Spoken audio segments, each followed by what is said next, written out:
Програми наменети за целата публика.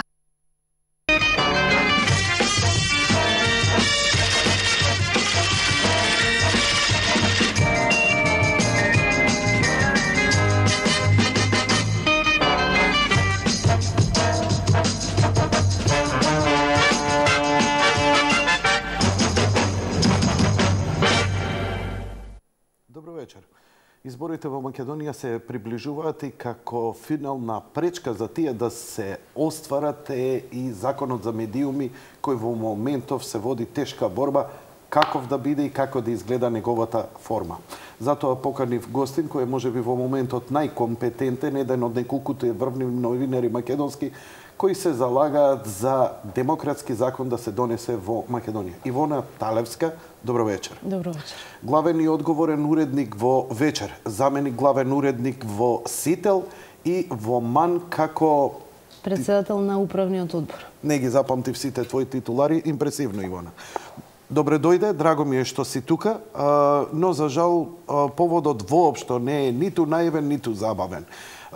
Законот за медиуми влегува во завршна фаза. СДСМ е скоро све што се вика се согласи во врска со да ги прифати изборите на 24 април, остана последната пречка со законот за медиуми. Но тоа ќе поминеше и некако маргинално за јавноста.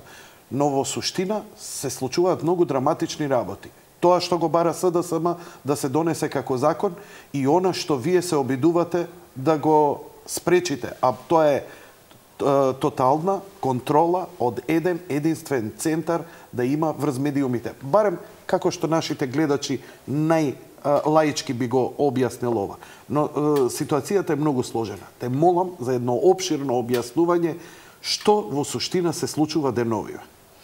Најпрво благодарам за поканата да гостувам и да разговараме на оваа актуелна тема, бидејќи ги засега сите гледачи во Република Македонија, најповеќе и нас новинарите, а се јавува како образложение за политичките партии, пред се за Социјалдемократскиот сојуз на Македонија, кој што постојано наоѓа изговори во други субјекти, освен да ја бара вината кај себе, за да си ги исполни трите желби откако ја фати златната рибка.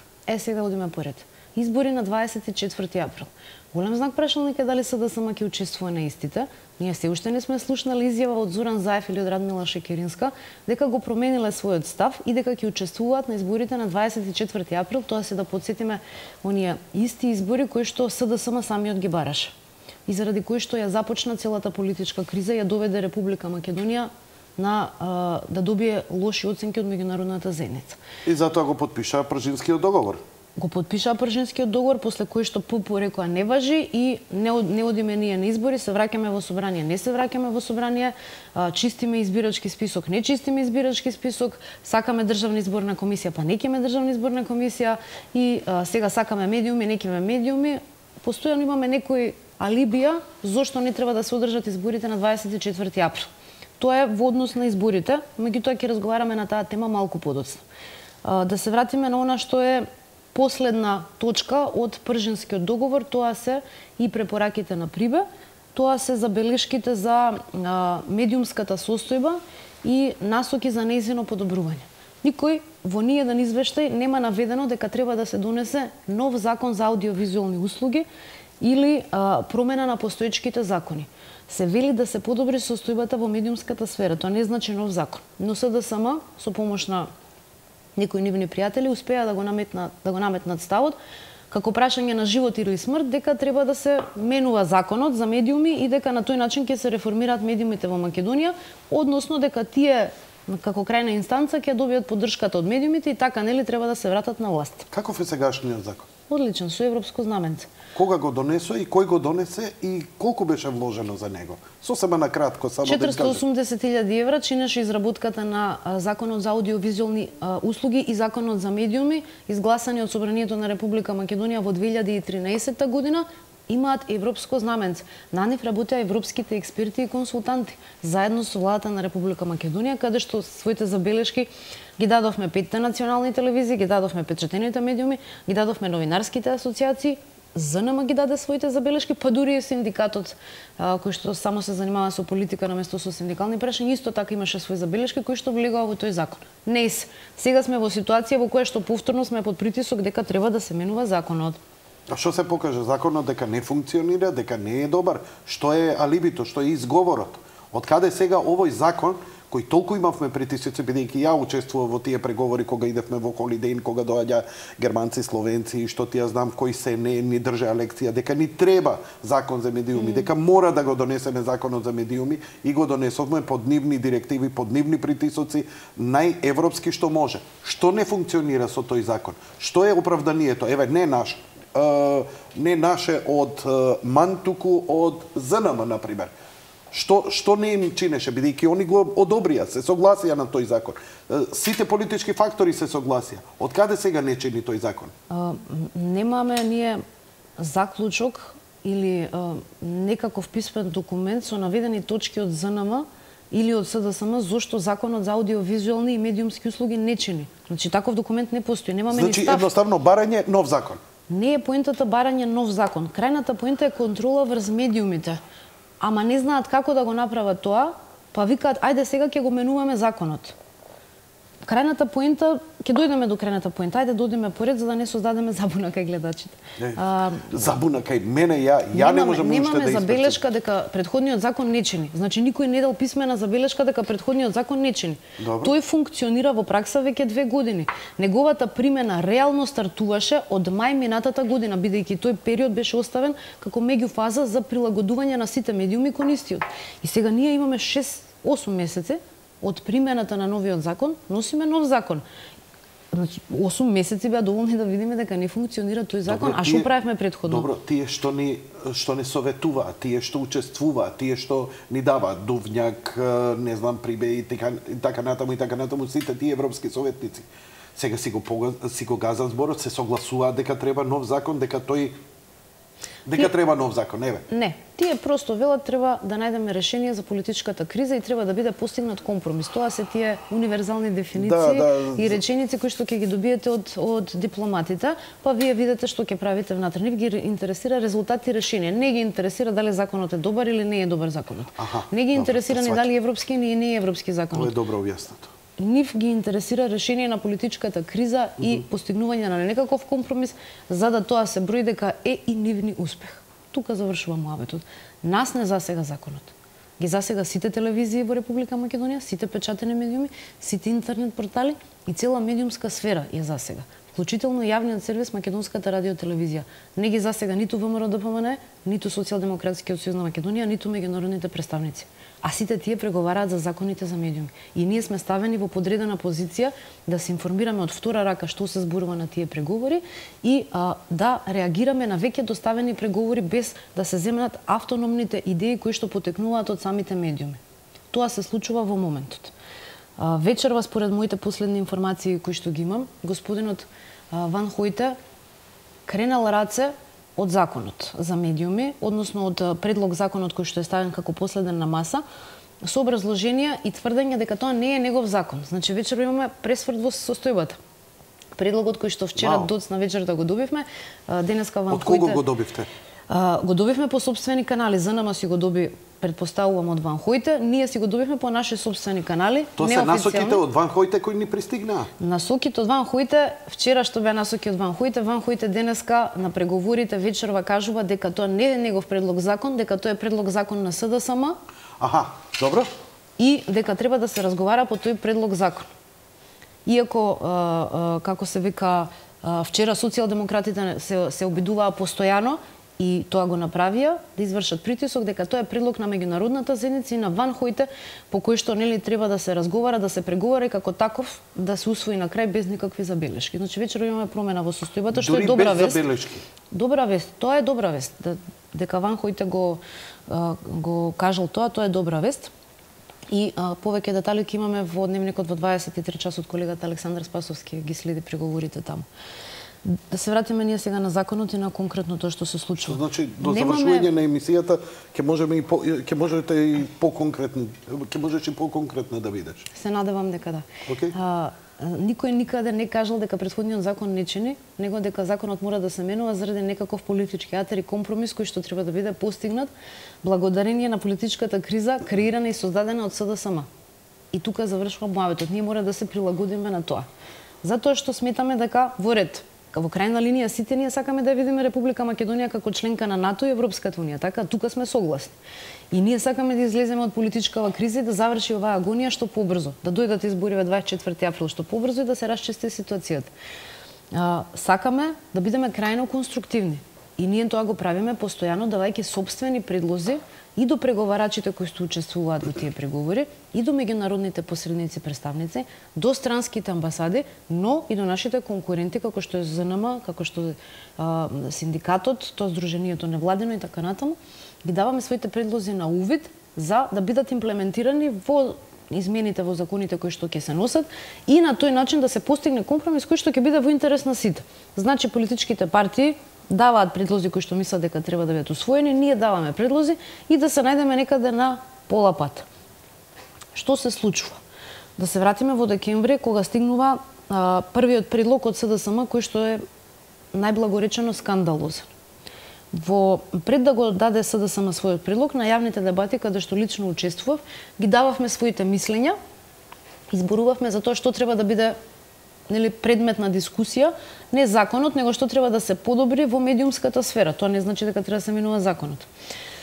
Меѓународниот посредник Ван Хојте излегуваше со слайдови во PowerPoint презентација и ни кажуваше... Со тортите? Да, со тортите и пити, торти, човечиња имаше и така натаму, да ни ги упрости поентите кои што сака да бидат постигнати и ние да ги усвоиме. И ние така одевме на дебати, ги кажувавме своите ставови, тие ги кажуваат своите ставови, имавме луѓе од BBC кои што ни зборија, имавме представници од керките невладени организации на Сорос кои што постојано инсистираа дека всушност тие инсистираа дека законот треба да се промени и дека контролата врз медиумите треба да има Социјалдемократскиот сојуз на Македонија и за неполн месец... Буквално така, дека СДСМ треба да има контрола врз медиумите. Не викаат они директно дека СДСМ треба да има контрола врз медиумите, него викаат дека контролата врз медиумите не може да има актуелната власт и не смее да има актуелната власт. Они значи тврдат дека медиумите сега се контролирани од власта, така, дека треба да бидеме ослободени од тие пранги и дека треба некој друг да има контролата врз нас. Значи не го кажуваат они директно СДСМ, ама кој ќе биде друг? Так. Неполн месец дена потоа стигна првиот предлог од СДСМ, еве го, декември 2015 година. Првиот предлог на преговарачка маса, крајно рестриктивен, деструктивен, ригорозен за медиумите. Во која смисла? Неколку точки. Кои точки? Во неколку области се точките, да ги наведеме во 3 до 4 да ги сублимираме за да видиме попросто да го објасниме за луѓето. Прво, бараат зголемување на казните за медиумите. Казните, ако сега, например, една казна е 1000 евра, според нивниот предлог требаше да биде најмалку 5000 евра до 20.000 евра. Тоа се драконски казни за медиуми кои што се финансиски на работна издржливоста, а Македонија е таква земја. Ито за тоа ќе зборуваме подоцна. Бараат дискреционите права на директорот на Агенција за медиуми да бидат толку големи и неговите овластувања толку големи да он може преку ноќ без одлука на советот на агенцијата да ја реши судбината на било кој медиум по негово сопствено убедување. Специјален медиумски обвинител. Специјален медиумски обвинител. Цензор, главен уредник, како сакате можеме да го крстиме. Бара невладините организации кирки на фондацијата Сорос, формирани таа мрежата пајажината што е, да се јават како овластени предлагачи во советот на агенцијата, со што фактички ќе добијат контрола во истиот, а при тоа да се изврши предлагачи на што? Предлагачи на членови во советот на агенцијата. Вау. А при тоа да се изврши интеруниверзитетската конференција, да се изврши МАНУ, да се извршат МПЦ и ВЗ и така натаму, за да влезат они. Тоа е казната, една од ригорозните мерки кои што ги предлага. Потоа предлага, најскандалозното е, што го предлагаат и сега во јануари, тоа е да се стае штоперица. И сега Зоран Заев 10 секунди, Никола Груевски 10 секунди. Рамноправно време за сите, без при тоа јас да имам право како уредник на Дневникот или како новинар да го кажам мојот вовед во истото. што се случило денеска, бидејќи никој не е објективен. Значи, прашање е што е објективност и тоа е филозофски поим кој што треба да го дефинираме, но на уредниците и на новинарите им се забранува искажувањето на сопствениот став. Воопшто или за изборите? Воопшто. Вау. Значи, воопшто. Тоа го нема во ниеден европски закон. Ова е крајна цензура, Јована. Тоа го нема во ниеден европски закон, нити во ниеден светски закон. Се не знам каква е состојбата во Северна Кореја, ама претпоставувам дека и тамо поинаку се дефинирани работите отколку што стои црно на бело во прилогот од декември 2015. Ај, добро, прочитај ги точките и после објасни ми пластично што практично тоа би значело, еве како што ми објаснуваш ти како уредник, значи ги водиш вестите, имаш два прилога. Зоран Заев 10 секунди, Никола Груевски 10 секунди. Добро. И што викаш, одиме со два прилога. Толку. Не знам што да кажам. Ние денеска тоа го дебатиравме. Што ќе кажам? Што ќе кажам на И што ти вика? Нема одговор на тоа прашање, никој не може да ти го толкува. Како ќе ти го толкува? Ама ако што и да кажеш, утре може да те плеснат со 5000 евра по глава. Зошто си го кажала така или онака? Тоа е пострашно, ќе збориме и за тоа. Понатаму во дебатните емисии, според овој предлог закон, се оди чекор понатаму. Се забранува објава на став ако го немаш контраставот. Не разбирам. Зоран Заев рекол, Никола Груевски не го бива. Јас таа изјава не можам да ја емитувам ако Никола Груевски не каже нешто за Зоран Заев. И обратно. Ме разбираш? Значи не можеш ти да го сведеме на време. Не, да го сведеме на пазар за секој да не разбере. Пазарджијата од едната тезга вика, не се живее веќе, пиперкиве се денеска поскапени. Ако ја немам контрастав друг пазарчија кој што вика, аха, пиперките се поевтини, јас тоа не можам да го емитувам како став. Вау. Ме разбираш како, значи... Не ми се ја одлично те разбирам, не ми се верува. Ги упростувам работите за да разбере јавноста, за да разберат сите. Ме сваќаш, значи одиме сега на политичко ниво, тоа е. Ако Никола Груевски каже нешто за Зоран Заев, јас тоа не можам да го емитувам доколку не го обезбедам контраставот. Или за Европска унија прашање, на пример. Некој да каже јас сум против Европска унија, јас не можам да го емитувам тој став доколку не најдам некој што ќе каже јас сум за Европска унија и зошто е за Европска унија. Значи се оди на тотално цензурирање. И ако сепак го емитуваш тоа и фактички го прекршуваш овој предлог закон кој што они го нудат, со најновиот предлог закон на јануарите се забранува и работа. Значи оние што се противеа работа на поединици или на медиумот? И на медиум и на новинар. Гасење на медиуми. Ќе дојдеме и до тоа, чекај, има тука за зборење многу. И немој само да се нервираш и револтираш, бидејќи за овие предлог закон, овие предлози што стојат на маса во најмала рака се морам да поставувам барем прашалници. Слободно. Понатаму спорно беше што директорот на Агенцијата за медиуми ќе може да ги одзема лиценците без одлука на советот на агенцијата. До сега имавме можност на неколку инстанции. Значи, прво иде опомена, таа опомена ти даваат временски период во кој што треба да се коригираш или да не се коригираш, доколку се коригираш, се е во ред. Доколку не се коригираш, следуваше одлука за казнување и постоеше опција да луѓето, членовите на советот кои што гласаат за некоја одлука медиумот да биде казнет или да не биде казнет, имаат право, ако сметаат дека таа одлука е противзаконска, да одбијат носење на одлуката. Ме разбираш како? Разбирам. И да одбијат такво, да гласаат не. И при тоа медиумот, доколку претрпи финансиска штета од одлуката на советот, некаква неправедна одлука, медиумот имаше право, доколку претрпи финансиска штета, потоа да ги тужи членовите на советот приватно да се ги гони, нели, да се поднесе тужби против нив за финансиска загуба, за претрпена финансиска штета од таквата одлука, бидејќи биле предупредени дека таа е противзаконска. Ме разбираш? Добро. Сега се брише и тоа. Го избриша и тоа. И фактички медиумите се доведуваат во ситуација да ако го немаш она знакчето 12 плюс години, 16, 18 така натаму, значи дури за таква баналност сега ќе може да се изрекува драконски казни и да се затвара со предлозите на закон кој што ги доставува Социјалдемократскиот сојуз на Македонија за медиумите. Сега. Дали е тоа зголемување на слободата на медиумите, кажи ми ти на мене? Што викаат они, ме интересира. Кој? СДСМ. СДСМ, еве што кажува, написмено се кажува што сака да се каже. Значи, они со Македонската асоциација на новинари не комуницираат од 2007 година. Тоа е партиска одлука на СДСМ. Радмила Шекеринска беше тогаш председател на партијата и од тогаш наваму одбиваат и комуникација и со членовите на МАН, кои што се медиумите кои што се членови на Македонската асоциација на новинари. Зошто? Значи морам да го раскажам ова затоа што е банално и затоа што се надевам дека постои некаква таква критичка свест тамо во тој социјалдемократски сојуз за незиното штетно влијание, бидејќи Наташа Саоја во право кога вели јавно на Facebook незиниот статус дека Зоран Заев и Радмила Шекеринска се канцерот на СДСМ. Од една здрава права партија ја доведоа на колена. Во 2007 година јас бев уредник на Дневник. Тогаш стигна европскиот извештај. Дневникот на Сител ТВ. Да. Добре.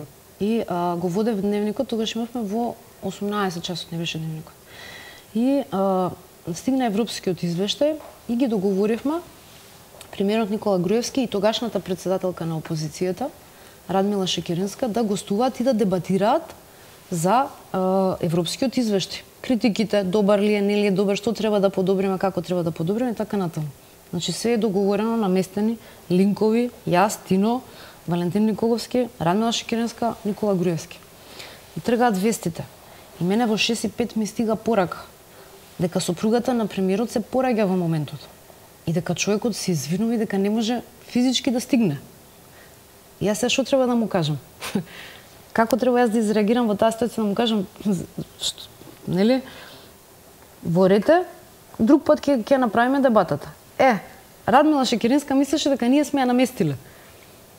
И толку многу фучеше од штабот на СДСМ, али фучеше и ние ги чуваме тие снимки. Кога она викаше дека тоа е намешталка, дека намерно сме го направиле тоа, што во еден момент, значи прашањето беше, значи, прво не е така, а второ и да е така. Боркица и Систина мора нешто тука не, да. Ама второ и да е така. Ти си председател на опозицијска партија, па искористи го цел простор сама. Така? Зборуве за европскиот извештај. Ако не ти е по кеф Никола Груевски, критикуј го Никола Груевски. Не она одби гостување. Не само тоа, него жената гостување. Да можеше да му каже, каде бе уцвика, ама се пораѓа, немој ти мене тие приказни. Она можеше што сака да направи. Можеше да поентира невидено. Невидено, ама не луѓето што знаат Радмила Шекеринска знаат дека таа е склона на црни сценарија и такви малце забегани работи и вечерта Социјалдемократскиот сојуз на Македонија се состана, донесоа одлука во која што се бойкотира нивното представување по нивната дефиниција во провладените медиуми. И таа од 2007 до денеска, ова сум го разборала и пред амбасадорите и пред сите, и пред мои пријатели кои што се членови на СДСМ, го знаат и во ВМРО ДПМН. И сите знаат дека тоа е така, бидејќи го знаат карактерот на Радмила Шекеринска. Овој предлог, значи, како она да работела на него. Кога ги читам реченициве, низиниот карактер излегува низ овие реченици напишани овде. Зоран Заев нема политички капацитет да смисли ваква реченица. Жалам што тоа е состојбата со председателот на СДСМ, меѓутоа нема капацитет да смисли вакво нешто. Роберт Поповски, како председател на таа Комисија за медиуми или веќе што име за односи со јавност, може нешто да учествува во изработката. Тој е нашиот колега, независен новинар од Канал 5. Меѓутоа, овие предлози, кога ги читам, како да ги пишувала Радмила Шекеринска, бидејќи јас нејзе ја познам. Дојде предлогот во декември, ние кога го видовме, сфативме дека тоа не е демократија, ниту либерализација на моменталната состојба која што е во медиумите, бидејќи ние се согласувавме со претходниот закон, учествувавме во неговата изработка. И седнавме, се договоривме, имаше повик од политичките партии учеснички во договорот од Пржино, да се дадат новинарските здруженија да дадат своји предлози за промена на предлогот што моментално е на маса. Ние доставивме до сите, до ДУИ, до ВМРО ДПМН, до ДПА доставивме, до Социјалдемократскиот сојуз на Македонија доставивме. Истовремено сите тие предлози ги доставувавме не само на адреси на странските амбасади во Скопје, значи збориме за Кале, збориме за делегацијата на Европска унија, за ОПСЕ, за британска амбасада, холандска амбасада, германска амбасада, значи сите амбасади, туку многу дисциплинирано и уредно си ги доставивме и до Брисел. Во Европската комисија ги доставивме, во Европскиот парламент ги доставивме, до Советот на министри ги доставивме, значи секаде и во писмена форма и во електронска верзија нашите предлози беа доставени со пропратно писмо каква е моменталната состојба и што треба да се направи за истата да биде подобрена. Откако ги испративме сите овие документи до Брисел, веднаш потоа имавме серија средби со дипломатите во Скопје и серија средби со дипломати во Брисел на истата оваа тема. Баравме средби да имаме и со Социјалдемократскиот сојуз на Македонија, меѓутоа никаков одговор не добивме таму. Остваривме средби со останатите политички партии на кои што разговаравме што треба да се направи и како да се изменат овие предлози кои што се на маса, бидејќи во крајна линија ќе затворат цел медиумски сектор. Не се работи само за Сител или за Канал 5. Се работи за сите телевизии и јавниот сервис Македонска радиотелевизија, како и за сите печатени и интернет медиуми. Седнавме да разговараме. Чекај, многу ми е интересно, ако добро паметам. Добро. Кога бевме во Холидейн, кога се разговараше и преговараше, кога Мирка за медиумите, кога дојдоа европските представници од Германија, тој од службата за контраразузнавање, што беше представникот Словенката и така натаму. Се сеќавам кога баравме регулација на целиот медиумски простор, а Мирка Велиновски имаше предлог да се воведат лиценци, изрипа за 2 работи, ама до хистерија беше. Значи, ја после веќе не идев затоа што ја ги немам вашите нерви да трпам такво слобода. Значи, прво беше никаква контрола врз интернетот да нема. Значи, интернетот да остане слободно место, да може да пишува кој што сака, како што сака, од што се изродија оние перверзни нивни портали, сајтови, каде што се употребуваат фалуси, полови органи, напади. Нив тоа им требаше, они си ги финансираат. Да, они ги финансираат тие. Каде одеднаш сега бараат регулација на интернет просторот? Ке дојдеме и до тоа. Значи, бараат комплетна регулација врз се што може да се дефинира како медиумски простор. Во секој вид и во секоја форма. Дали е тоа телевизија, весник, интернет портал, радио и така натаму, бараат целосна контрола врз медиумскиот простор. И ќе дојдеме и до причините зошто го бараат тоа. Не е само политичката криза. Да се вратиме на нашите активности. И ние имаме средби со сите, вклучително и со амбасадорот Бейли, вклучително и со европскиот амбасадор Иво Орав, со меѓународниот посредник Питер Ван Хауте, со сите имавме, и со германскиот амбасадорка, и со холандскиот амбасадор, и со сите разговаравме на истата тема, и со представниците на ОПСЕ. Разговаравме за ова предлогот дека е штетен и дека ќе допринесе за затварање на медиумската сфера, целосна репресија и контрола од еден центар на политичка моќ. И дека тоа не е либерализација на условите. Дека доколку се сака да се направат вистински реформи во медиумскиот простор, треба да се интервенира во содржински и во маркетиншки дел, во поголема либерализација, меѓутоа не по заострување на критериумите за работа. И ние сме согласни дека имаме премногу радиодифузери кои што емитуваат програма на ниво на Република Македонија, меѓутоа со ваков закон тоа нема да се изрегулира, нема да се смени состојбата на терен. Напротив, ќе се влоши состојбата на терен, која што и сега е фрагилна, бидејќи медиумите се на рап на профитабилност и екзистенција. Од нив добивме одговор дека треба да се променат законите во медиумите, односно треба да се реформира медиумската сфера. Тоа беше дефиницијата што ја добивме. Што подразбираат под тоа они? Те оставаат на твојата фантазија да размислиш што тоа треба да значи и како да се направи и Ти даваат ли бар насоки? Даваат насоки, они индиректно даваат насоки бидејќи за тоа се. е да одиме напред. Океј? Каде напред, како Нашиот напред, која предлог беше брзина? треба да се либерализираат условите за работа на медиумите. Како? Значи да се намалат процентите на облигаторна програма која што мора да ја емитуваме. Во тој случај беше и ние тогаш интервениравме и дадовме забелешки дека процентот на македонска продукција која што е задолжителна да емитуваме во термин во кој што е задолжителна да емитуваме ќе не доведе на рап на екзистенција, односно ќе не загрози екзистенцијата. Зошто? Трошоците на производство на таа програма се многу поголеми и чинат многу повеќе од увозните трошоци на програмата која што треба да ја купиме од надвор, од Република Македонија. Значи, ако за производство на една серија се потребни 100 денари да се платат во Република Македонија, за да се купи нешто од надвор, дали е првенство, филм, серија и така натаму, трошоците се движат помеѓу 20 и 50 денари. И 70 е максимумот. Ме разбирате? Значи, тие 30 денари што ова е поскапо од увозната програма, нас многу не значат, бидејќи македонскиот медиумски пазар е најфрагилен од целиот регион. Најмали се приходите маркетиншки во Македонија од целиот регион. Зборувам за Бугарија, Србија, Албанија, Косово, Хрватска, Словенија и така натаму. Да објасниме за гледачите зошто е тоа така. Затоа што големите компании следат развиени економии и рекламираат таму. Значи, ако е Германија развиена економија, Словенија развиена економија, Хрватска развиена економија, се претпоставува дека и цената на услугата во телевизијата ќе биде поголем.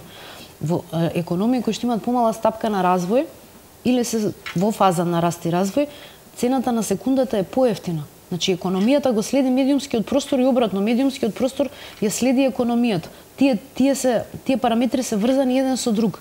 И затоа, не знам, Procter & Gamble со жилет или со L'Oreal со шминки или Wash and Go, како сакате, значи било кој меѓународен клиент кој што доаѓа во Македонија, издвојува многу помали средства да се рекламира во Македонија, него да се рекламира во Словенија или во Србија или во Хрватска. Значи, Словенија ни е најприближена и по територија и по население, па затоа секогаш радо ја користам како пример. Они таму дава 100 евра секунда, кај нас не дава ни 10 евра секунда. Ама тоа е затоа што економиите се различно градирани. И цената на маркетингот ја следи цената на економијата. И толку е. Завршува приказната. Како ти да се тепаш против нив? И сега кога на тоа ќе додадеш дека цената на производство во Македонија, камера, монтажа, компјутер треба, тон треба, светло треба, простор треба, значи мораме ние да исполнуваме технички услови за да работиме по законот, тоа е скапа инвестиција. Немаме како да ги покриеме трошоците. И доаѓаме сега до владините реклами, кои што се нели најспорни и за СДСМ и за Сдруженијето на новинари на Македонија. Владините реклами не се ни 10% од вкупните реклами кои што доаѓаат во медиумскиот простор во Република Македонија. За разлика од тоа, парите кои што доаѓаат од невладиниот сектор се 10-кратно поголеми на годишно ниво и кои што се распределуваат 25 години по една иста линија, кај Сорос и тие керките компании и медиумите врзани и основани од нив, се 10-кратно поголеми. Ама за тоа не смеете да дебатирате. Не дебатираме ние за тоа. Не смееш ни да го спомнеш, ни да го извадиш, ти како ти викаат? Спречи ги тие невладини, вие ќе станете Русија. Така викаат, да, така викаат, меѓутоа не поентата е, ако сакаме ние да го регулираме медиумскиот бизнес, на тој начин да ги контролираме и владените пари, треба да ги контролираме сите пари што доаѓаат во медиумите. Тоа се сега не можеме за едни да бидеме мајка за други мајка. Нели, на едни да им се дава и да им биде окей, а другите едниот да гладува, за другите и леп преку погача, така? Значи не иде. Или соцкомунистичка ураниловка да се направи тогаш. Ние баравме сите новинари и сите телевизии да бидат со 50 евра плата. Повработен, така? Тоа е најстрашно, што они ги земаат парите, не ги плаќаат новинарите кои што работат внатре. Ние баравме, да се вратиме на маркетингот, па ќе одиме и на тој социјален момент, памти го. Баравме следното. Во ред, сакате владените реклами да се распределуваат трансферентно. Тие се распределуваат и сега транспарентно. Треба да се делат по рейтинзи, да се земе меѓународен критериум по кој што ќе се делат. Тоа е меѓународна агенција AGB Nielsen, која што го прави рейтингот, не го правиме ние, и да се делат владините реклами по тој ова ми е све разумно. Истото да се земе из интернет порталите. Аха, ме разбираш? Земаш меѓународен критериум, Google Analytics. Google Analytics. Земаш и по тие пари, по тој начин, по тој рецепт се распределуваат парите од владини. Збориме владини. Добро. По истиот рецепт да се распределуваат и парите од странските амбасади и од невладиниот сектор. Арно, ама они викаат, па аплицирај за проекта кој е најдобар ќе добие. Па сме аплицирале, не го добиваме. 25 години ги давате на една страна парите. Исклучиво на една страна. И сега вие имате десетици милиони евра годишно кои што ги делите по невладени организации и медиуми формирани од нив и не сакате да се дела транспарентно, ама за овие вкупни 9 милиона, помеѓу 7 и 9 милиона владата годишно рекламира, ова ми се податоци ланските, мислам дека бе, не сум сигурна, 2014 или 2015 ми се податоците. Сега, овие 7 до 9 милиона се спорни, а одат за сите медиуми во Македонија, не одат кај еден. А нивните пари одат кај еден. Тоа е Сорос и керките компании на Сорос и медиумите формирани од Сорос. И сега што имаме ние? Дисбаланс на пазарот. И тој дисбаланс на пазарот, значи, не е поентата не им сметаат медиумите на ЗНМ. ЗНМ цело време збори само Насер Саманиш, све што го слушам во изминативе години, се само пари. Значи он само пари ми збори. Владени кампањи, владени пари, владени кампањи, владени пари. Добиваш странски пари. Цело време добиваш странски пари. И сега ги сакаш и владениве пари. Е па колку пари се доста за да престане да збори? Колку? Значи тие луѓе само пари ги интересираат. Насер Салмани тврди дека се залагал да се спречи насилството врз новинарите. Не е точно. Значи не е точно. Едно соопштение во 10 инциденти кои што настанаа не значи дека ти се залагаш за да се спречи насилството врз новинарите. Нив ги интересира колачот. Колку повеќе ќе добијат од колачот, толку посреќни ќе бидат. Ама не по критериуми што треба да важат за сите, него по критериуми кои што се само по нивни кеф. Кои се нивните критериуми? Нема критериуми. Јас сум Зоран, мораш да ми дадеш мене. Јас сум Зоран Заев, морам да бидам власт у оваа држава. Јас сум Радмила Шекеринска, морам да бидам власт у оваа држава. Тоа е единствен критериум. Нема критериум, нема луѓе, нема програма, нема оперативен план, нема ништо такво. Има само гола желба за власт и пари. Како поминува ова кај меѓународниот фактор тогаш? Мислам дека сега веќе работата е поинаку смената на терен и дека како се вика помалку разнешаната доверба, бидејќи глупаво е да тврдиме дека содржината на бомбите немала некаков ефект. Имала, поготово кај меѓународниот фактор, и сметам дека за момент имале дилеми околу способноста на оваа влада и ВМРО ДПМН. Но тој момент е поминат. Поминат е минатата година, пред нова година. Еден многу карактеристичен случај. Се случи нешто толку големо, што тие сватија дека веројатно ако играле на картата на Зоран Заев, јас не тврдам. Значи, ова е моje размислување. Не тврдам дека... Збориш за game changerот што е? Да, добро? Game changerот. Значи, доколку они гледале некаков партнер врз Зоран Заев и Радмила Шекеринска, од декември 2015 наваму веќе не им се партнери. Зошто? Затоа што луѓето немаат ни капацитет, ни волја, ни сила, ни идеја за спроведување на политика. Како го уведоа они тоа конечно? Кое? Па, ова што го кажеш, дека немаат волја, идеја за спроведување на политика. Што се случи во декември за они тоа да го увидат? Или едноставно созреват? Учеството на СДСМ во аферата Чауш. Чаушот. Чаушгейт. Така, конкретно ми требаше. Значи, ние имаме министер... Чаушот е гейм ченджерот. Чаушот е гейм ченджерот. Значи, ти ја коцкаш цела логистика на јавното обвинителство кое многу професионално се изврши работата тогаш. Одлично се изврши јавното обвинителство работата. Одлично, значи навистина одлично и целата истрага помина во најдобар можен ред по меѓународни стандарди, by the book. Значи тоа е истрага by the book. Како ја направиле секоја чест. Тоа е клучниот момент кога се менува расположението кај амбасадите. Веќе гледаат дека тој човек не само што не, они знае предходно дека не е способен. Ние во стотици разговори што сме ги имале, не е криено дека Зоран Заев не е способен да ја води државата. Да, ама не се допаѓат толку силна доминација на еден човек и една партија во една земја. Секогаш тие ќе бара, за да се осеќаат потребни, секогаш ќе бараат да има некаков политички баланс. Спротивно тие се непотребни, а ние ќе бидеме многу посилни како земја. И тоа е легално и легитимно оправдано и го има во сите држави. Македонија не е исклучок од тоа. Чаушгейт ја менува целосната состојба на терен. И веќе тие гледаат не само што човекот дека не е способен да води политика и да превземе утре лидерство во државата, него тој е склон на криминали, фалсификати, ај корупцијава ќе ја заборајме. 200.000 евра мито. Ама човекот е склон на фалсификати и на криминали. Мислам дека и неговиот министер за полиција не запира тука. Значи тој е учесник во тоа, така директна линија во комуникација се со Чаушот и не тие луѓето кои што фалсификуваат тамо.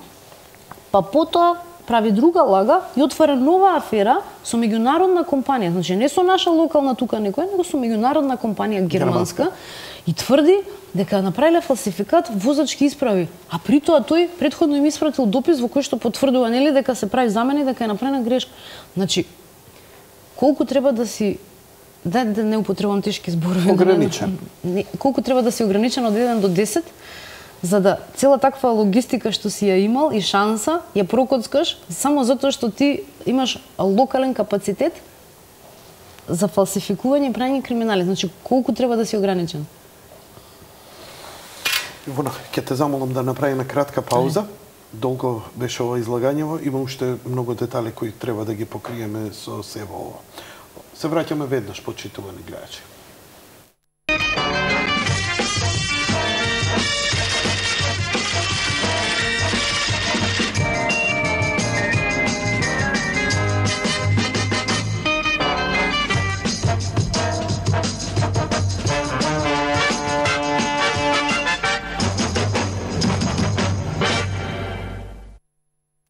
Кога говориме, Ивона, за политичката ситуација, кај нас едноставно не можеме да се фокусираме само на еден сегмент. Законот за медиуми, бидејќи законот за медиуми, ова што би го поднесуваш како предлози кои пристигнуваат, е само слика и прилика на состојбите од истите луѓе кои ни ги донесува. Ама чекај, ова е сега стигнав само до декемврискиот предлог, значи јануарскиот сега што... Ама немаме време, само вадиме едноставни и најрадикални примери.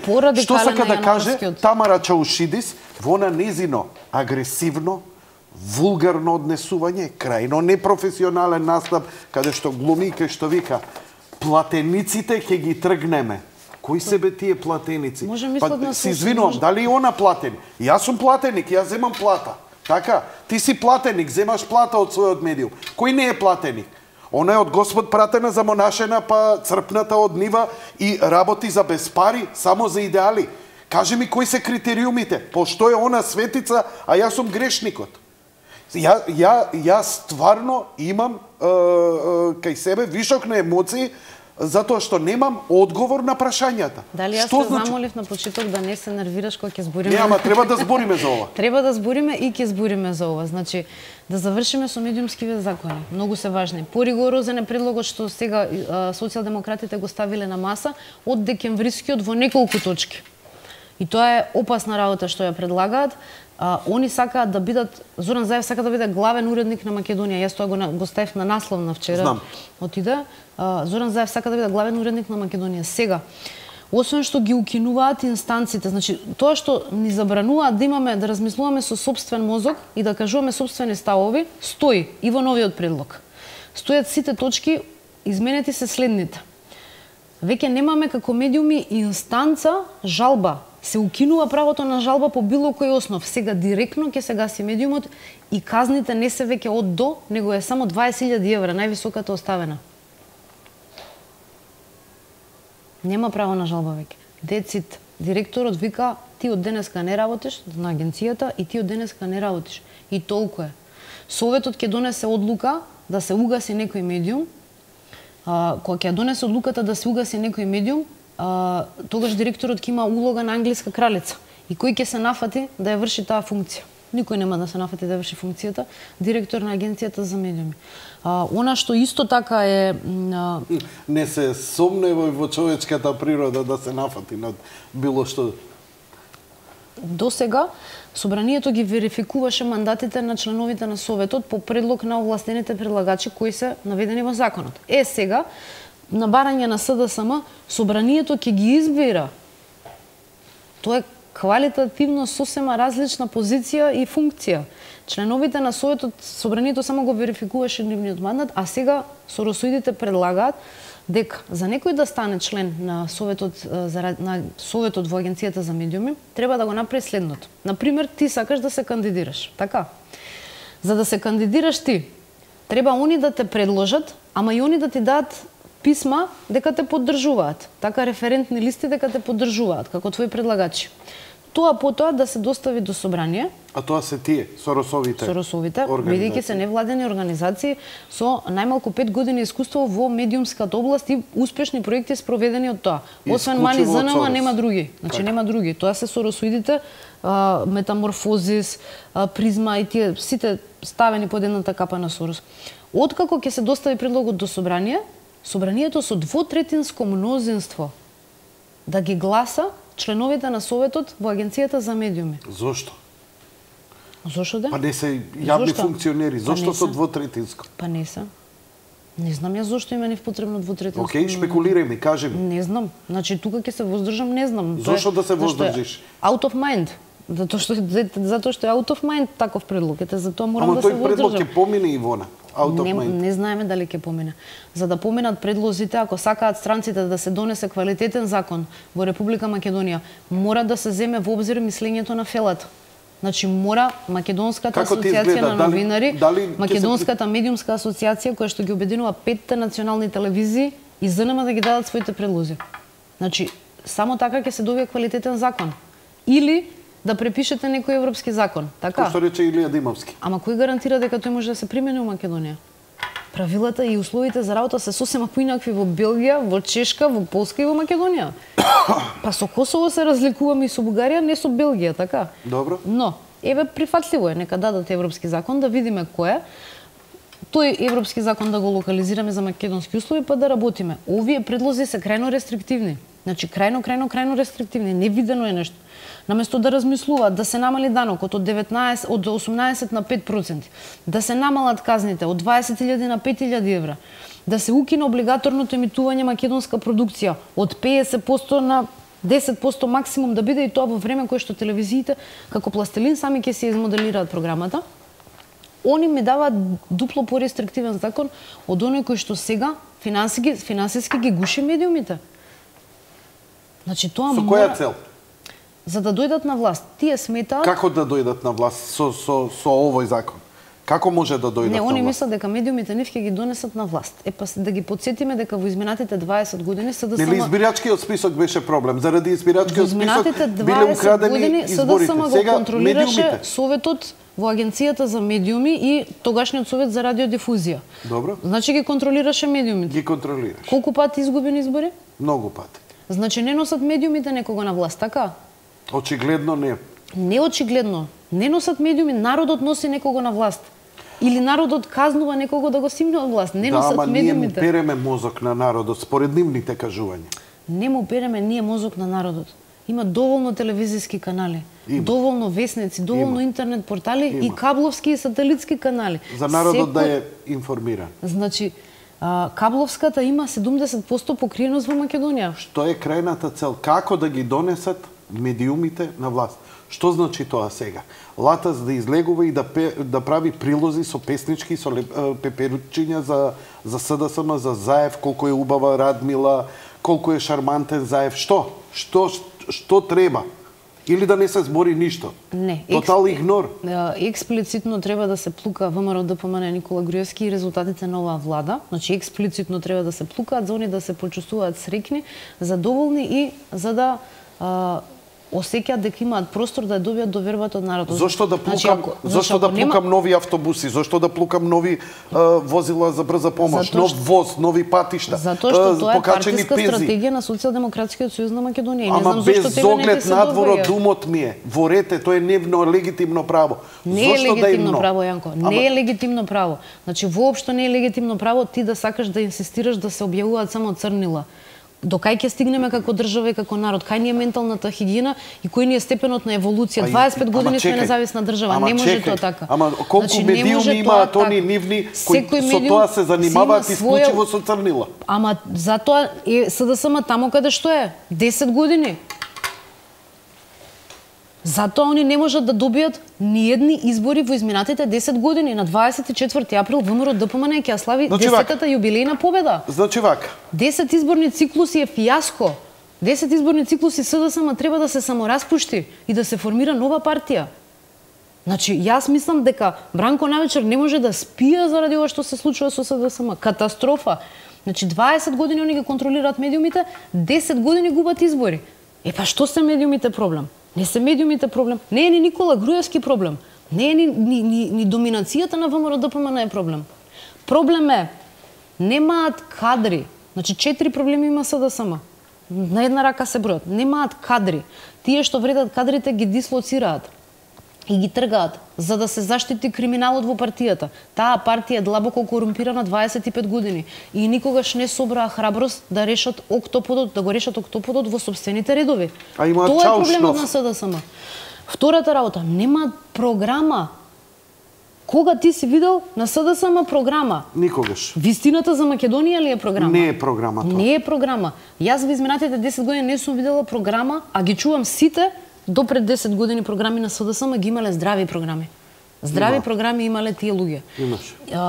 98 ја знам програмата, имаше програмата. Ајде да збориме за социјалдемократска идеологија, молим те. Објасни ми ја тие значи и плюс они се салонски луѓе. Значи они не се теренци да одат да работат. Да, и во овој момент е... Дали ти можеш да замислиш Радмила Шекеринска да ти влезе у село со скупите кондори и скупите ташни? Океј. Не сум го видел, не можам да замислам затоа што не сум го видел. Стручна... Ама ако они сметаат дека на таков начин може да владеат и да го владеат теренот во ред. Во овој момент ВМРО ДПМН е страубално присутен на терен. Од секогаш они се во кампања 365 дена во годината. Годинава и многу повеќе. Освен пар излети на премиерот на вести по 10 минути, воопшто не е присутен по медиуми. Он е по медиуми присутен, што медиумите го следат, бидејќи е ваму село, онде село, ова село, оваа општина, онаа општина. Со таа разлика, на страна он што е. Дали добро го прави или не, народот ќе си пресуди, не јас и ти. Од друга страна, СДСМ го нема никаде на терен, а еве ги изборите каде се. Што има сега ендгеймот? Значи, први беше списокот, па не е списокот, еве ја прифатија методологијата, што значи тоа помина да ги владееме медиумите. Еве и да им се даде, еве јас се согласувам, дајте им го МРТВ. Народ нема да ги изгласа. Све да им дадеш, народ нема да ги изгласа. Bottom line. Тука завршува дискусијата. Што е меѓуредови во овој закон проблемот? Ја како што се огледувам, проблемот е Латас, проблемот е Миленко, неколку поединци. И мислам дека амбасадорите по име и презиме, дури Миленко Неделковски, е посочен како проблем за кој во неговата емисија која почнува после полноќ еднаш неделно, опетот каде што се говори меѓу останатото и за дали земјата е рамна, ширење на омраза и се е големиот проблем за СДСМ и за демократијата во Македонија. Што е проблем? Јас, ти, што конкретно за цево извини, чекај сега. Бидите молам поконкретна. Таму си. Значи овде има форма, има реченици кои мене ми се бамбара бумбара. Знаеш која ќе почне и мене ми звучи двете здруженија на новинари од Република и мене тоа ми звучи бла бла бла бла бла бла бла бла бла. Што сакаш да кажеш? Они сакаат власт без избори. Тоа е bottom line.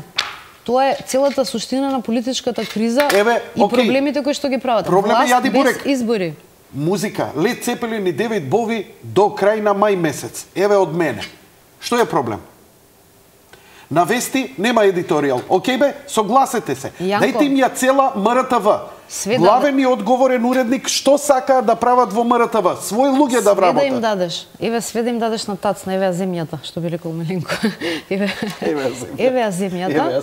Значи све да им дадеме на СДСМ, пак ќе изгубат на избори. Знам дека ќе изгубат. И ВМРО ДПМН да не учествува на избори, СДСМ нема да ги добие. Само жените да учествуваат. Не.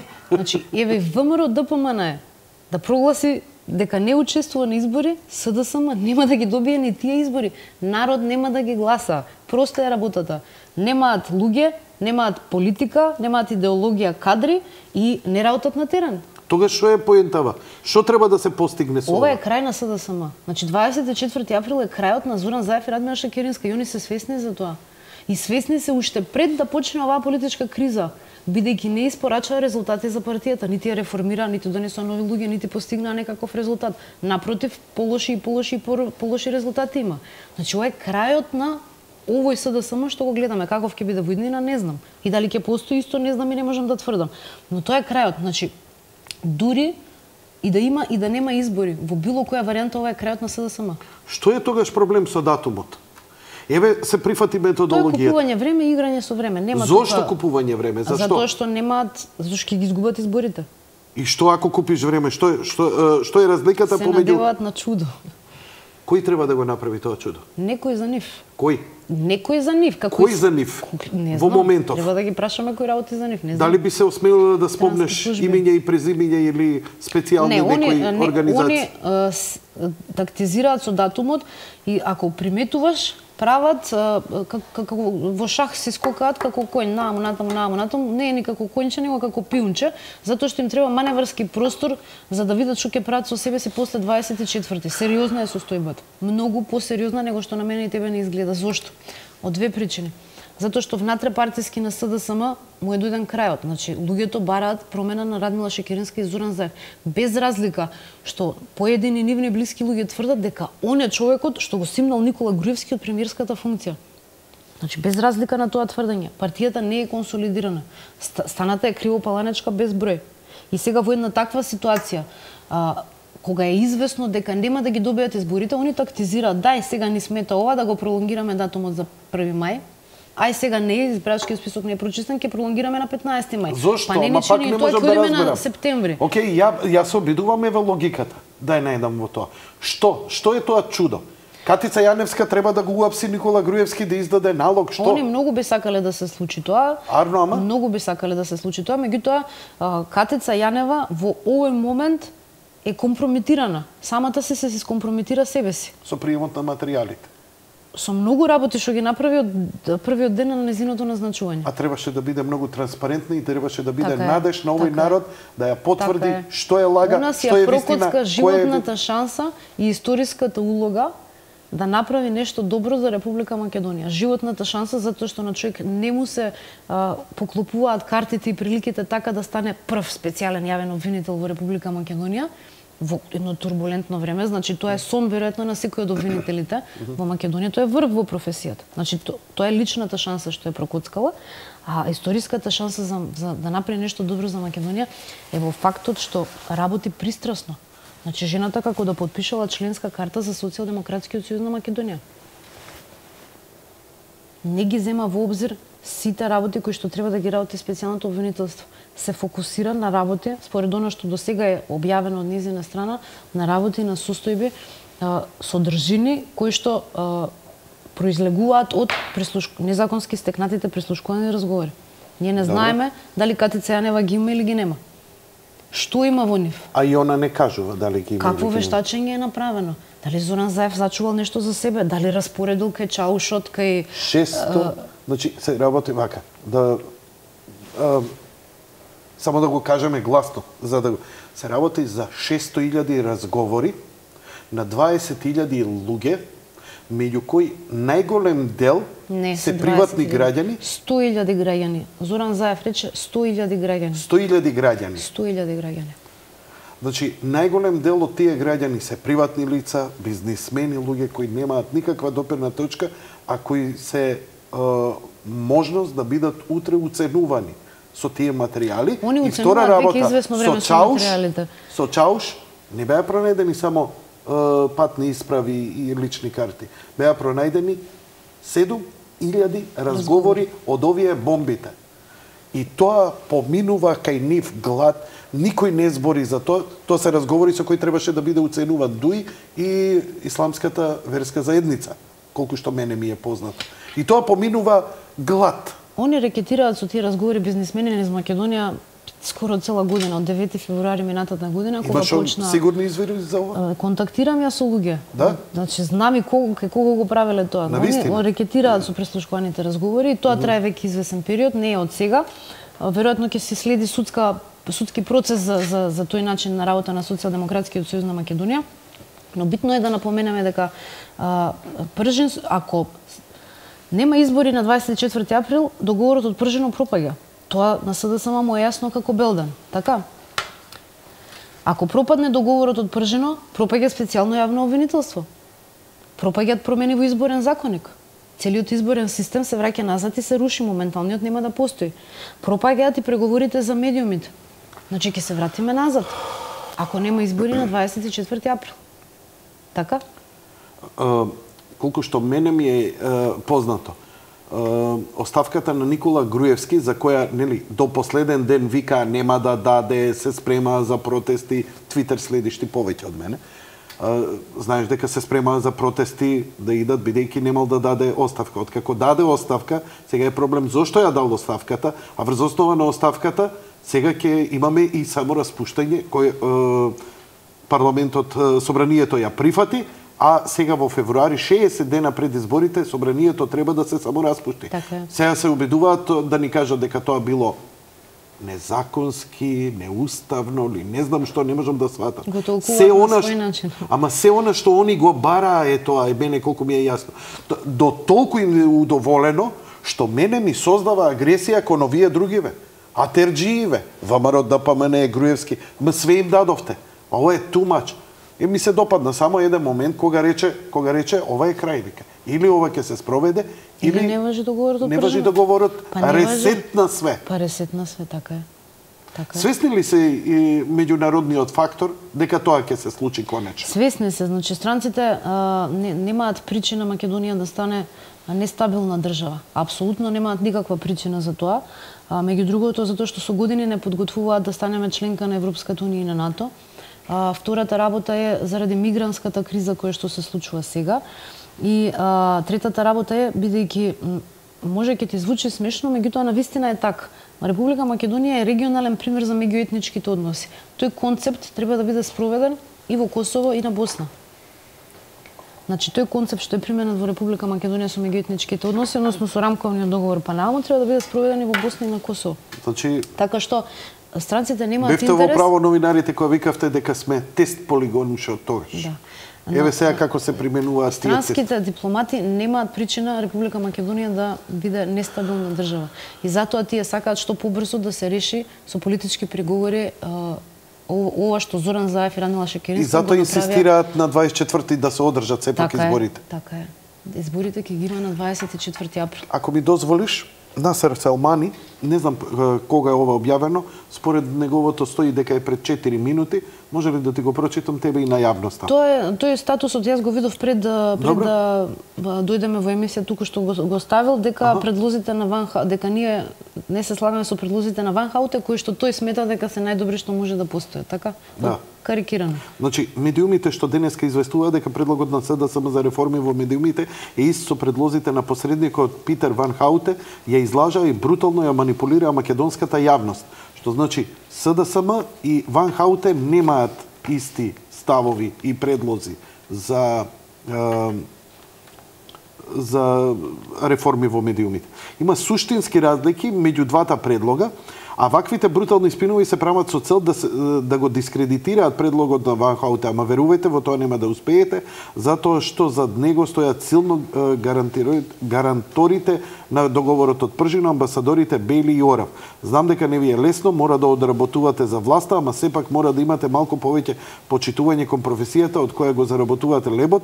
Со објавувањето на вакви безобразни лаги ги изневерувате и вашите ценети читатели и гледачи. Насер Селмани на својот Facebook статус. Насер Селмани во животот, мене ми е жал вака, значи во животот не напишал еден добар збор за Република Македонија. Човекот живее во Република Македонија, семејството му живее тука.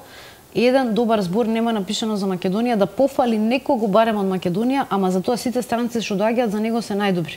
Значи редакцијата каде што работи еден добар збор нема кажано за редакцијата каде што работи, а со години го третираат, не се појавува на работа како претседател на ЗНМ и зема плата секој месец. Човекот сака да ги фали странците, зашто ЗНМ живее од странски пари. Ние се финансираме домицилно од домашни извори, од членарината на нашите членови. Со ЗНМ ние посакувам да постигнеме некаков заеднички став по однос на предлозите за измени во Законот за аудиовизуелни услуги и по однос на изборниот кодекс за кој што добивме поддршка од странските амбасади во Република Македонија. Меѓутоа тешко ќе се случи тоа. За таа тема разговаравме со премиерот за спроведување на изборите Емил Димитриев. Тешко ќе се случи тоа од причини што различни се изворите на финансирање. Кога се различни изворите на финансирање, како ќе се најдеме на средина? Како? Он одработува за странци. Јас не можам да одработувам за странци, нити некогаш сум одработувала за некого. Ние се држиме принципиелно до начелата на професионалност и до законитост во работењето. Како да се најдеме на иста страна? Што е последно сега? Каков е предлогот на Ван Хауте? Што реагира последно Ван Хауте? Ван Хауте се огради од овој предлог. Тоа е последно вечерва. Ван Хауте се огради од овој предлог, тврдејќи дека е на СДСМ. Тој тврди дека овој предлог е на СДСМ. И ќе видиме како ќе течат преговорите. Вестите претпоставам дека веќе се почнати, ако не се лажам. Тамо веќе би требало да ги имаме деталите од Александар Спасовски со Драган Павлович Латас. Предлогот што го дадовме ние стои на маса. Значи, нашите предлози бараме да ги разгледаат ЗНМ, преговарачите во политичкиот диалог, бараме да ги разгледаат и странските амбасади и доставени се до сите нив. Тоа се предлозите на МАН и на Асоциацијата на 5 национални телевизии за реформите во Законот за аудиовизуелни услуги и поголема либерализација во тоа работење. Што значи тоа? Што треба? Како бајпас предложивме изборен кодекс. Аха, така. Изборен кодекс кој Дека за време на изборите ќе известуваме обезбедиме вака балансирано, затоа што Добро. немаме време. Дури да се донесат овие измени, не можат да стапат на сила до завршување на изборите. Физички нема време. Собранието не може да ги донесе и да ги И да ги изгласа. донесе, еве хипотетички, да ги изгласаат утре. Не може да стапи на сила до изборите, ќе стапи на сила физички е тоа. Ме разбираш, значи немаме доволно време, ќе стапат на сила по изборите.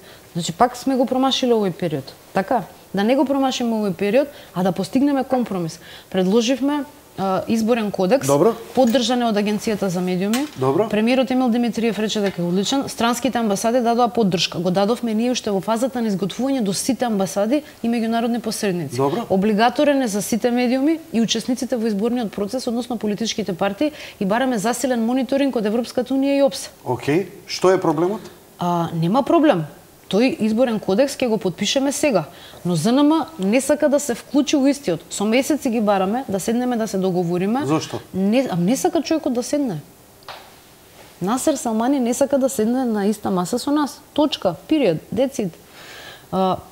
Без разлика на тоа, ние го понудивме и до нив и до Советот на етика, кој што требаше да одработи кодекс за изборно однесување, меѓутоа се заглавија малце со кодексот за МРТВ и ние земавме, го направивме овој кодекс и го понудивме. Тој ќе го подпишеме. Агенцијата за медиуми, заедно со Македонската асоциација на новинари, ќе го подпишат овој кодекс. Упатена е покана до сите политички партии исто така да го подпишат тој кодекс. Станува облигаторен. Што ќе значи ова? Немаме одговор од СДСМ. Што ќе значи ова конкретно? Тоа конкретно ќе значи следното, дека ќе се обезбеди врз основа на Значи, збориме за кодексот кој вие го предлагате и за кој не сака ЗНМ и СДСМ да разговара. А што предлагате вие? Ние предлагаме рамномерно и балансирано известување за сите политички субјекти кои што учествуваат во изборите за целиот изборен процес од моментот на распишување до моментот дека Државната изборна комисија ги прогласи изборите за завршени. Во тој период се обврзуваме дека ќе известуваме балансирано за сите. Еднакво за сите. Повикуваме агенцијата засилено да ги користи мерките од изборниот законник кои што се прилично рестриктивни во однос на медиумите и покривањето на изборната кампања. Повикуваме политичките лидери да се обврзат дека ќе го почитуваат овој изборен кодекс и правилата во изборниот законник и во законот за аудиовизуелни услуги за престојните избори и дека ќе се воздржуваат од било какво насилство кон медиуми, новинари, медиумски работници и членови на нивните семејства. И Све е тоа фино. Ја пепер спрејот ми е у џеп пушта. Ги повикуваме Европската унија и ОПСЕ да извршат засилен мониторинг во спроведувањето на овој изборен кодекс кај сите кои што го подпишале. Сега сите дадоа поддршка освен ЗНМ и Социјалдемократскиот сојуз на Македонија. Зошто? Не знам, треба да ги прашаме. Еве јавно ги прашавте прашуваме. ли? Немаме одговор. Немам никакво Што е твојата шпекулација? Зошто не им одговара Не тоа им е што? во интерес на нив. Ќе покажат конструктивност, ќе покажат волја за избори, ќе покажат спремност да учествуваат. Не им е во интерес бидејќи нивната политичка стратегија што ја применуваат во изминатиот период е деструктивно сценарио по секоја цена, на секој можен начин. Погледнете во изминатите 20 години СДСМ и медиумите кои што ги контролираат, кај сте виделе вие протести пред приватен медиум? СДСМ нас не се нацрта пред сите, ни демонстрираа, само што не почнаа да фрлаат камења како 97 година што ние кршеа телевизијата. Истиот, тој Социјалдемократски сојуз на Македонија. Членови на семејства, значи ни ги навредуваат со квалификации, со погрдни зборови на човек просто да му се одмили, да му се одмили начинот на кој што се криви членовите на нашите семејства за нашата работа. И тоа продолжува. Плюс физичко насилство. Значи Беше физички нападната. Ќотек јадев. Знам. Ќотек јадев јас. И тоа не беше на митингот на СДСМ, него тргнаа по мене и на друго место. Каде го има тоа? Они не се воздржуваат од било кој деструктивен настап и начин на делување. Не, они велат си заслужила, така треба, тоа е во ред. Го разбирам јас. јас. Ако ќе им извадиш пепер спреј, квичат како... Гневни се луѓето. Гневни се заради собствената неспособност. Гневни се. Не сум им јас виновен за тоа. Никој не им е виновен. Они треба вината да си ја најдат прво самите во себе и да се реформираат од внатре. Нив им треба ново раѓање и обновување на клетките. Не сакаат да се соочат со фактот дека не ги бива. Ја искрено се размислувам за да не ме имаат во уста да земам од крајот на месецот, од моментот кога ќе се самораспушти парламентот, ја укинувам емисијата или само музичка емисија. Зошто? за да немаат повод за што да се фатат. Еве да видат дека не сум јас тој, дека не сме ние медиумите, не јас Јанко, дека медиумите не го перат мозокот на народот. Нема да бидеш ти, ќе биде Петко, ќе биде Гоце, ќе биде Тони, ќе биде така. Значи, не е проблемот во тебе. Не е проблемот во тебе. Па не е проблемот во медиумите. Лежи на Павел Шатов се вика поново, така? Бихачка. Проблемот е во Бихачка, проблемот е во неспособното раководство. Две имиња се, Зоран Заев и Радмила Шекеринска. Кога ќе расчисти СДСМ со нив и со нивните блиски кадри, таа партија има шанси да се реформира. Во спротивно, ќе имаме проблеми сите и натаму, и натаму, и натаму. Ај сакам да ги видам и најновите вести што пристигнаа во меѓувреме, па ќе продолжиме со разговорот веднаш по рекламите. Одиме.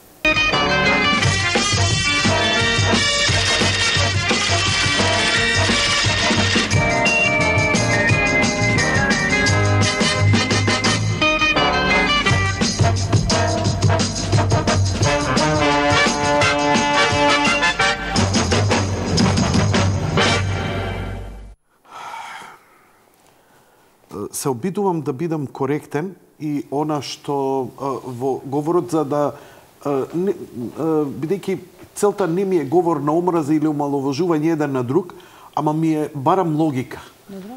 Дури не барам ни правда, ама барам логика во нештата кога се кажуваат. Има една објава на Plus Info која е објавена 4 февруари во 22:40 на Ван Хауте кој вика не е добра идејата да се копира закон за медиуми од европските земји.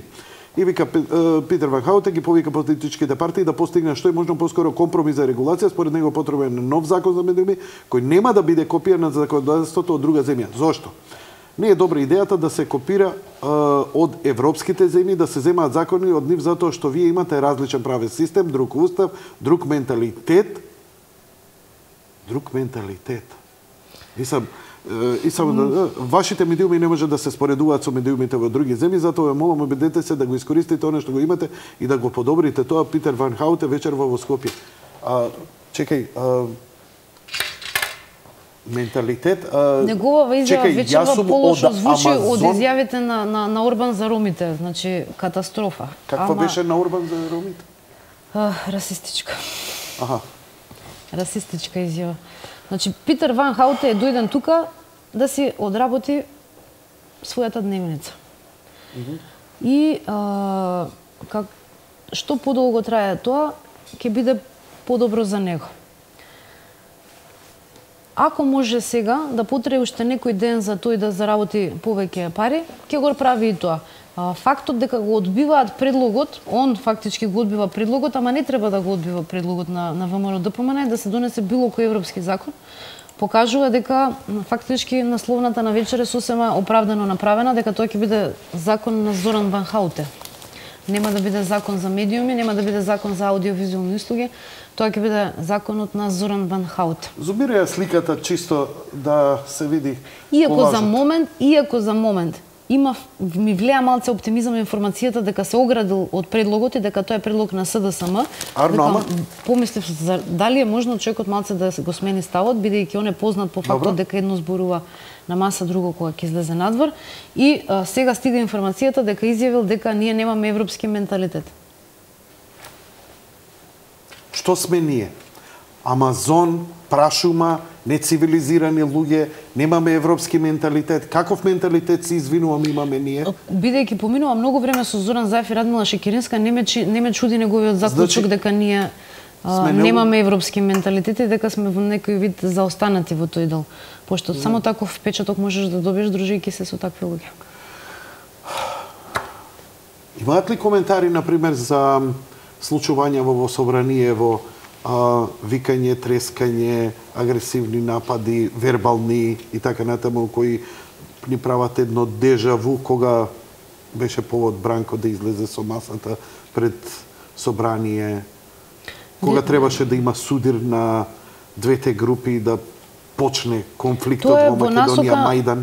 Тоа мислам дека го прават со цел да покажат сила, да покажат некаков авторитет, бидејќи политички го немаат, па сега сила ќе покажуваме, и на тој начин да се обидат да го мобилизираат собственото членство, а истовремено да влијат и страв кај народот, пазете што правите и за кого гласате. Абе чекај, за име на универзитет Даме Груев.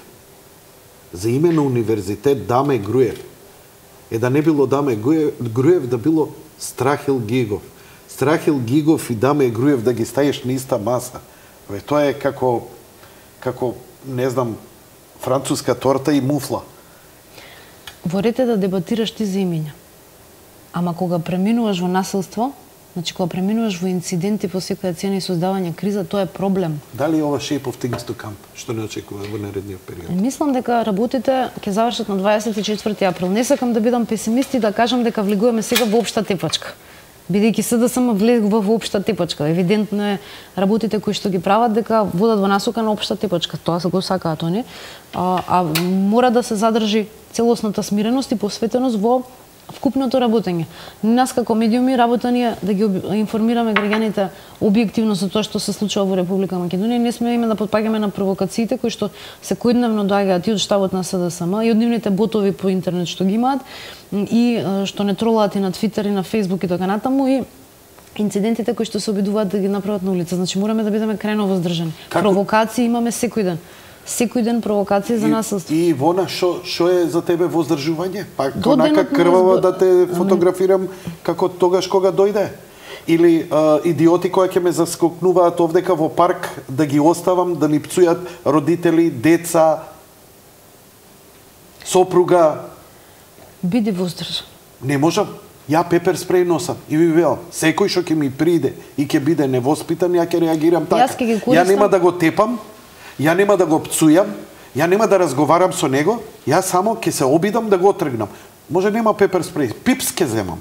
Јас се ослонувам на институциите на Република Македонија и верувам дека можат соодветно да реагират, вклучително и овој министер за внатрешни работи, кој што си ги повика ЗНМ веднаш на средба за да ги решат насилствата кои што се случуваат. Немаме средба одржана со Македонската асоциација на новинари, иако нашите членови трпат насилство со години од СДСМ и не еден, него најмалку десетина луѓе имаат изведено ќотек од СДСМ, вклучително и јас. И сега, што правиме? Немаме друг избор, Јанко, секој друг избор води кон анархија. Јас не сум спремна да живеам во деструктивна атмосфера и во поразено општество. Нити сакам да инвестирам во поразена опција. Значи, не сакам да живеам во анархија. Оваа држава има закон, ред, поредок. Има институции кои што се грижат за нејзино функционирање и за сите граѓани. И ние немаме избор освен да веруваме и да работиме со нив. Точка.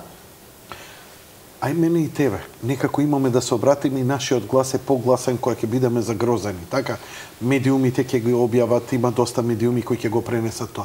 Што е со обичниот народ? Кои им претат, им се закануваат. Еве, гледај што се случува во специјалното јавно обвинителство. 5 кривични се поднесени од луѓе на кои им се заканували, ги уценували и ги терали.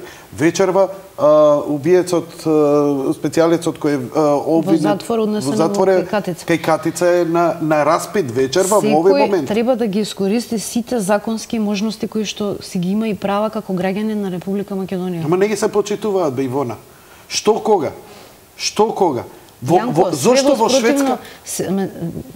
Добро, окей, во Шведска се самоорганизира народот. Не ми се допаѓа. Фашистичка организација, црни кошули, ама за самоодбрана. Што треба? Што ќе искористиш кога ќе почнат силувањата на плоштад како што беа во Германија? За мигранти ли сега зборуваме? Ама знаеш што? Не е важно мигранти. Важна е формата. Веќе сето тоа се толерира. Меркел вика, имајте толеранција.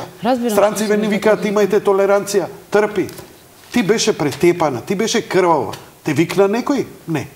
Дадов јас изјава во полиција, бевме на припознавање, снимките се обезбедени, меѓутоа се уште не знам зашто не е процесуирано тоа како случај понатаму. Во ред, дали некој од странските фактори од ЗНМ реагираше и контактираше со тебе во случај со насилство?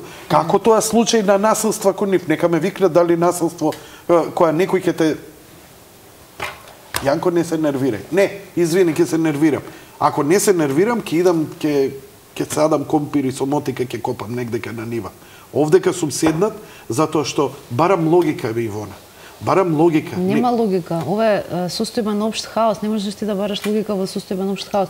Во состојба на општ хаос се живее ден по ден и работите се размрсуваат како што се замрсени една по една, за да дојдеме до целта. Јас верувам дека на 24 април работите чудно ќе се смират. Не знам како да ти го објаснам тоа интуитивно, дека на 24 април работите ќе се смират. Меѓутоа, опасна е ситуацијата што ја форсира СДСМ на состојба на општа тепачка. Значи, опасна е таа. Што практично мислиш дека може да се случи? Анархија. Значи, насилство од општ вид. Анархија, тоа значи дека нефункционирање на институциите. Поттикнување на немир и насилство. На граѓанска непослушност? Да, на граѓанска непослушност. Они го форсираат тоа да се случи во Македонија. Затоа што се безпомошни и се чувствуваат немоќно, бидејќи таа политика е дефинитивно поразена. Ама немаат повод. Не им даде овие никаков повод. Па затоа викам дека воздржаност е решение. И последниот закон ќе излезе. Куманово помина не успеа. Све не успеа. Заради Куманово го имаат пржино, го имаат цел меѓународен фактор кој бека. Конечно мора, а веќе ги сваќам и странците, колку и да им се симпатични. Имаме милион бегалци кои доаѓаат од март месец наваму и нив им треба некој стабилно кој го владае теренот. Така е. А овие не се. Така е. Нив им треба стабилна држава. Дали ќе имаме избори на 24 април? Да. Кој ќе победи? Известно е дека ќе победи ВМРО ДПМН. Зошто мислиш дека е известно? Од каде го донесуваш тој заклучок? Две работи се клучни во оваа ситуација, да ти го дадам одговорот. Прво е способноста, организираноста и машинаријата на ВМРО ДПМН и посветеноста со строга дисциплина да се работи до последен момент, до последен детал на програмата која што имаат за граѓаните и сограѓаните. И нивната исклучителна флексибилност да се прилагодат на било која нова настаната состојба и несериозноста, немоќноста, нефункционалноста и пропаста на СДСМ. Што говорат анкетите? Работиш во 3 медиума, најмалку? Анкетите говорат дека сега е зголемена разликата. Предпоставам дека имаш добри информации. Нема да лицитирам со бројки, за да не испаднеме смешни. Добро. Меѓутоа знам дека разликата која што беше во времето на бомбите, нели се приближија рейтингот на Никола Груевски и Зоран Заев во еден период, падна на Никола Груевски с 2-3%, за Зоран Заев се кача за 2-3%. Толку беше разликата. Сега таа разлика е во обратен правец. Значи рейтингот на Никола Груевски расте, на Зоран Заев паѓа. И со бомбите немаат резултат. И после бомбите немаат резултат. И даде Никола Груевски оставка и пак немаат резултат. Значи известно е дека ќе победи ВМРО ДПМН. Известно е. Значи, дете од прво деление може да види дека ќе победи ВМРО ДПМН. Дали како мислиш дека ќе реагираат неопределените, оние кои не се партиски активисти? СДСМ си има своји членови, ВМРО си има своји членови. Секогаш разликата е одредуваат токму оние момеѓу. Секогаш кога доаѓаме во ситуација на гласање, секој, иако луѓето ги водат емоции, рациото преовладува. Значи ти имаш 300.000 пензионери кои што добиле покачување на пензии, така? Дали он ќе гласа за СДСМ, кој што му ги намалуваше пензиите? Нема да гласа. Зошто да гласа? Па од секогаш гласаат они за нив. Ама не е тоа ткиво, веќе променети се генерациите. А променета и перцепцијата, а променета и состојбата на терен. Значи, тоа што СДСМ му го земал, ВМРО му го даде. Колку да бил и он комуњар, колку и да бил член на СДСМ или веќе, не знам, по убедување да верувал во нив, состојбата е променета. Значи, него не го рани СДСМ, него го рани Никола Груевски. Владата му е зголемува пензијата. Ме разбираш? Значи, рационалното преовладува кога човек ќе дојде да бира. Затоа се гласа од 18 нагоре. За да не те водат емоции, да те води рационалното и тогаш стануваш да добиеш деловната способност, нели? Инаку претходно ќе те водат емоции, одинот нема да гласаш за ВМРО. И што сме направиле? Ќе падне Никола Груевски, така? И што сме направиле се? Ќе дојде СДСМ. Шо вика СДСМ? Нема поголеми пензии, нема поголеми плати, нема градежна експанзија, нема странски инвестиции, нема нови вработувања, нема бесплатно за студентите. Значи, што ми нуди СДСМ како алтернатива? Ништо. Затоа ќе победи ВМРО ДПМН. Затоа што се добри, а овие се лоши. Ти благодарам многу за гостувањето. Благодарам на поканата. Тоа беше се за вечерва, почитувани гледачи. Лека ноќ и пријатно.